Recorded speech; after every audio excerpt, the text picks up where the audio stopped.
বিসমিল্লাহির রহমানির রহিম।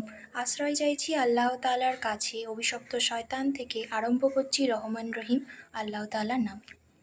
আলহামদুলিল্লাহি রাব্বিল আলামিন আর রহমানির রহিম মালিকি ইয়াউমিদ্দিন ইয়াকা না'বুদু ওয়া ইয়াকা নাস্তাঈন ইহদিনাস সিরাতাল মুস্তাকিম সিরাতাল লাযিনা আন'আমতা আলাইহিম গায়রিল মাগদুবি আলাইহিম ওয়ালাদ-দাল্লিন। আমিন।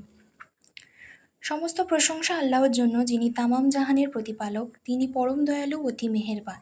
তিনি বিচার দিনের মালিক। আমরা আপনারই বন্দেগী করি এবং আপনারই সাহায্য চাই। আমাদের সরল সঠিক পথ দেখান তাদের পথ যাদের উপর অনুগ্রহ করেছেন, তাদের পথ নয় যারা অভিশপ্ত ও পথভ্রষ্ট। আমিন।